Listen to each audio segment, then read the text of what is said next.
രോഹിത് ശർമ്മയും വിരാട് കോഹ്ലിയും ടെസ്റ്റ് ക്രിക്കറ്റിൽ നിന്ന് റിട്ടയർ ചെയ്തപ്പോൾ ഇന്ത്യൻ ബാറ്റിംഗിന്റെ ഗതി ഇനി എന്താവും എന്ന് ആലോചിച്ച് വിഷമിച്ച ഒരുപാട് ആളുകളുണ്ട്. അവർക്കുള്ള മറുപടിയാണ് ഇംഗ്ലണ്ടിനെതിരെയുള്ള ആദ്യ ടെസ്റ്റ് അല്ലേ. 5 സെഞ്ചുറികളാണ് ഈ ടെസ്റ്റ് മാച്ചിൽ ഇന്ത്യൻ ബാറ്റ്സ്മാർ അടിച്ചു കൂട്ടിയിരിക്കുന്നത്. അത് റെക്കോർഡാണ്. ഒരു ടെസ്റ്റിൽ ഇത്ര സെഞ്ചുറി ഇതുവരെ ഇന്ത്യൻ ടീമിൽ എത്ര അധികാരന്മാരുണ്ടായിട്ട് സംഭവിച്ചിട്ടില്ല. രോഹിത് ശർമ്മയ്ക്ക് പകരം ഓപ്പണിംഗ് ഇറങ്ങിയ KL രാഹുൽ 2 ഇന്നിങ്സിൽ സെഞ്ചുറി അടിച്ചു. വിരാട് കോഹ്ലിക്ക് പകരം 4 നമ്പറിലേക്ക് ഇറങ്ങി കളിച്ച ഗില്ല് ആദ്യ ഇന്നിങ്സിൽ സെഞ്ചുറി അടിച്ചു. ഋഷഭ് പന്ത് 2 ഇന്നിങ്സിലും സെഞ്ചുറി അടിച്ചു. യശസ്വി ജയ്സ്വാൾ ആദ്യ ഇന്നിങ്സിൽ സെഞ്ചുറി അടിച്ചു. അങ്ങനെ 5 മിന്നും സെഞ്ചുറികളാണ് അടിച്ചിരിക്കുന്നത്.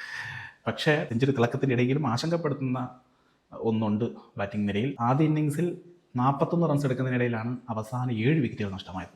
ഇന്നലെ അതേപോലെ തന്നെ 31 റൺസ് എടുക്കുന്നതിനിടയിലാണ് അവസാന 6 വിക്കറ്റുകൾ നഷ്ടമായത്. അതായത് ലോവർ മിഡിൽ ഓർഡർ വാലറ്റം എല്ലാം പൂർണ്ണ പരാജയമായി മാറിക്കൊണ്ടിരിക്കുന്ന കാഴ്ചയാണ് കാണുന്നത്. പ്രത്യേകിച്ച് ഷാർദുൽ ഠാക്കൂറിനെയൊക്കെ ഇറക്കി എന്തിനാണെന്ന് ഒരു പിടിയുമില്ല. ഓൾറൗണ്ടർ എന്ന് പറഞ്ഞിട്ടാണ് ഇറക്കിയിരിക്കുന്നത്. അതിനേക്കാൾ മെച്ചമാണ് നിതീഷ് റെഡ്ഡിനെ ഇറക്കുമായിരുന്നെങ്കിൽ അറ്റ്ലീസ്റ്റ് ബാറ്റിംഗ് എങ്ങനെ ചെയ്താൽ.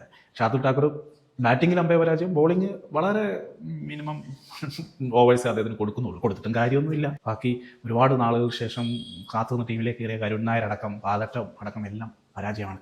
ഇന്നലെ ആരെങ്കിലും ഒന്ന് ശ്രമിച്ചിരുന്നെങ്കിൽ 400 മേലേക്ക് ലീഡ് ഉയർത്താനും വിജയം 100% ഉറപ്പിക്കാനും സാധിച്ചാണ്. ഇതിപ്പം 371 റൺസാണ് ടാർഗറ്റ്. അതിൽ 21 റൺസ് ഇന്നലെ ഇംഗ്ലണ്ട് നേടിയിട്ടുണ്ട്. ഇന്ന് 90 ഓവറിൽ 350 റൺസ്. ഇത് ഇംഗ്ലണ്ട് ആയതുകൊണ്ട് മാത്രം നമുക്ക് ഒരു ഗ്യാരണ്ടിയും പറയാനില്ല. അവർ ഒരു സമനിലയ്ക്ക് വേണ്ടി കളിക്കുന്ന ടീമല്ല. അവർ ജയിക്കാനായിട്ട് തന്നെ കളിക്കുള്ളൂ. ബാസ്ബോളിൻ്റെ ആശാന്മാരാണ്. നമുക്കറിയാമല്ലോ, ഇതേ ഗ്രൗണ്ടിൽ തന്നെയാണ് ബെൻ സ്റ്റോക്സ് പണ്ട് ഒറ്റയ്ക്ക് നിന്ന് ലാസ്റ്റ് വിക്കറ്റിൽ ലീച്ചിനെ കൂട്ടുപിടിച്ച് ഓസ്ട്രേലിയക്കെതിരെ വിജയം നേടിയെടുത്തത്. ചേസിങ് തന്നെയായിരുന്നു. അപ്പോൾ ആ ഓർമ്മകളൊക്കെ ഇന്ത്യൻ ബോളേഴ്സിൽ നിന്ന് ഇറങ്ങുമുണ്ടാവും. ബട്ട് ജസ്പ്രീത് ബുംറ എന്ന അമാനുഷ്യം നമ്മുടെ കൂടെ ഉണ്ട് എന്നുള്ളൊരു ആശ്വാസം മാത്രമേ